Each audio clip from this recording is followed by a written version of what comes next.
बिराद थैथाब थांथाब ओंखारथारो बिस्रा आंजों जेरावखि थाङा लांफाजायो आंहा बे नङाबानो लोगोआनो गैया आरो नै बिथाङा जोंना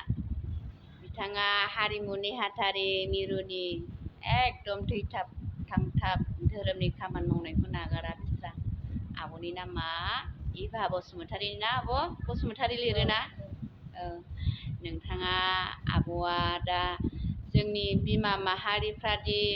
फिसाय गारै गारै खारगासिनो नोंथाङा ससेबाबो मा बुंनो सानो आंनि भिउवार्सफोरनि सिगाङाव एसे बुंनानै हरदो आब'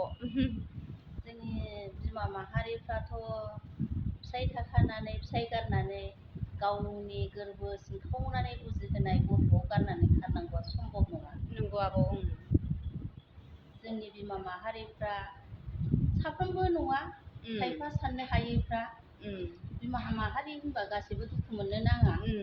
साफा सानै साननो हायै मानसिफ्रा बिदिनो गाव गावनि गिबि फिसायखौ गारनानै सोरजोंबा थांफानाय गथ' गथाय गारनानै थांफानाय मेगनाव मोदै खालामलाङोना आब' मेगनाव मोदै खालामनानै गालांनाय बेफोरखौ नायोब्ला जोंनि माखासे हिन्जावफोरखौ साबजाथावना मोना आरो बिसोरनि गियानफ्रा माबायदि गावनि गोरबो सिंखावनानै गालांनाय गथ' गावनो जोनोम होनाय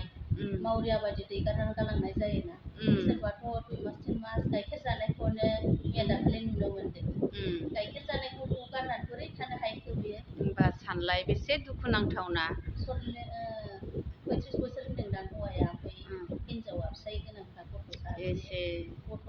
गाइखेर जाग्रा 3 मासनि दंमोन नामा बेखौनो गारनानै खारदों एकदम जोंनि माखासे बिमा माहारि माखासे खायसे आरो जे गासैबो नङा होमबा आब' बिसोरो माखासे सानगोथि साननानै थौले गोसोजों साननानै बिसोरो बेफोरबायदि जागासिनो बेखायनो जोङो दायो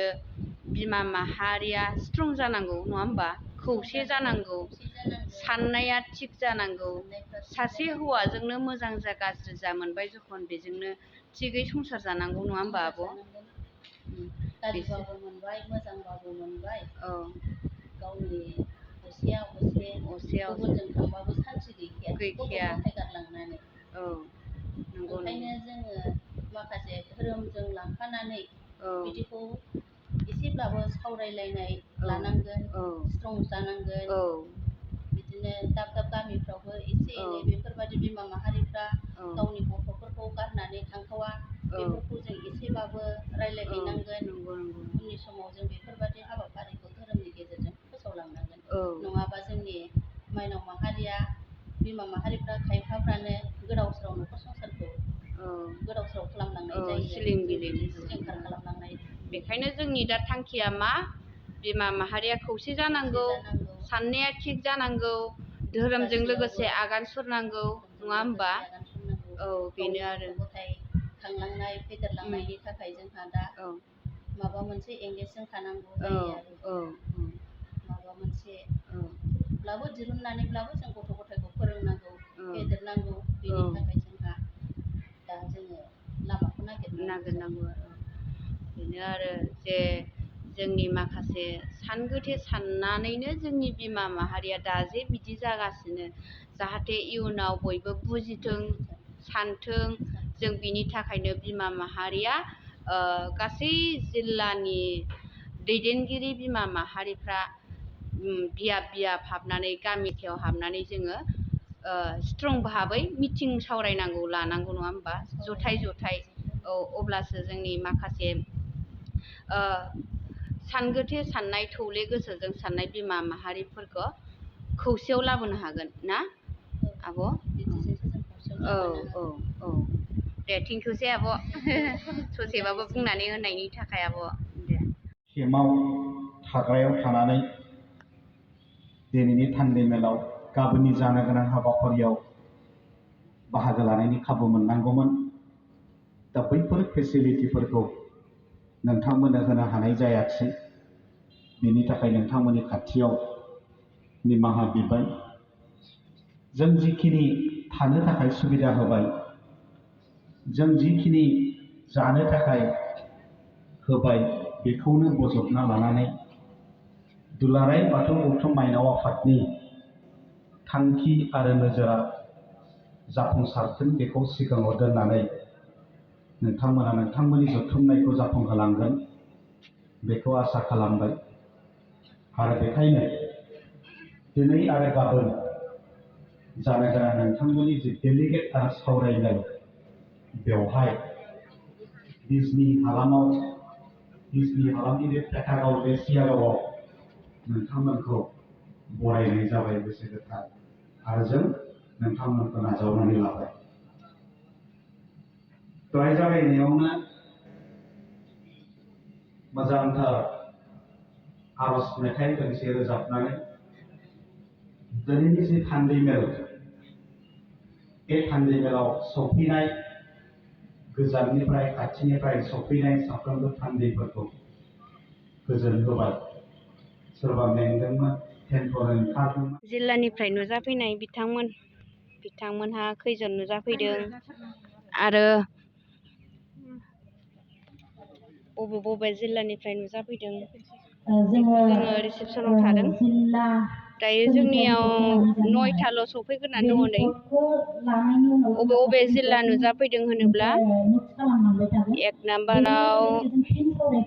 गसाइगाव जिल्ला नुजाफैदों। गसाइगावनिफ्राय 27 जन नुजाफैदों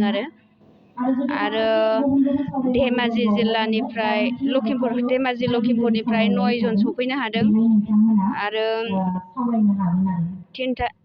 नाम्बाराव क'क्राझारनिफ्राय 8 जनल' सफैदों नै लोगोफोर। क'क्राझारनिफ्राय 8 जन। 4 नाम्बाराव बिश्वनाथ जिल्लानिफ्राय 14 जन, नलबारि जिल्लानिफ्राय 16 जन, कामरुप जिल्लानिफ्राय 15 जन, सालबारि जिल्लानिफ्राय 60 जन, सनितपुर जिल्लानिफ्राय 12 जन, बाक्सा जिल्लानिफ्राय 25 जन सफैनो गोनां दङ आरो मोनब्रै मोनबासो सफैबावगोन खोमा। ओरै कार्बि आंलंनिबो फैगासिनो दङ। बबे जिल्लानि फैगासिनो जिखुनु फैगासिनो दङ। दायो 9थाल' जिल्ला सफैग्रोनानै दङ। जों जाहाथे मिथिंगानि नारसिनथायजों जेबो जेंना जेंसि मोनाजासे बिथांनि अननायजों जोङो दावगालांनो हायो। जायगाया माबायाव जादों नै बिजिनि बेथागाव होननाय हस्पिटालनि एसे साहाजाय। खावलायनाय जाबाय। जोलै मोनथिनाखौ नोंथांमोना आंनि उन बयबो बुंलांबानो जाबाय। अननानै बयबो। नै हांमास्रि बर'जों आंजों थानांदों। बिथाङा माबानि बिथाङा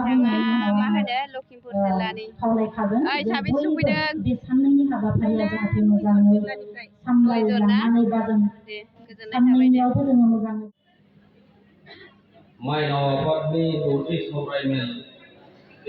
बिजनि जिल्लानि सिङाव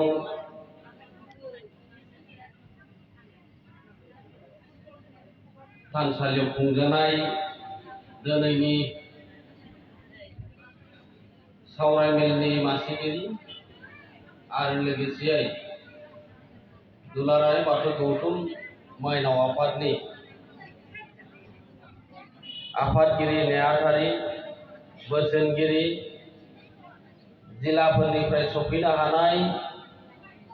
माइनाव आफादनि बिबानगिरि नोंथांमोन आरो लोगोसे दुलाराय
दोरोदलांनो हमदोंमोन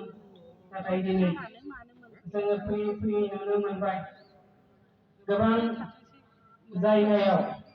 जोंनि बाथौ धोरोम सिबियारि रायजो राजाफ्रा दिनै जेरैखि जायाबाबो गावनि धोरोमखौ हमथाना लाखिनानै खामानि मावबोनो आवगायबोदों थारैनो जोबोद बाख्नायथाव आरो गोजोनथाव दा बे समाव आङो फिरफिलानि सिङाव थानानै फिरफिलानि गाबा जेरै मोनबा गाबजों समायना बिरगासिनो दङ बेवहाय बार हा दै सान हर अख्रां बिनि रुजुथायनि गेजेरजों दिनै मानसि हिसाबै थांना थानाय मोनफ्रोमबो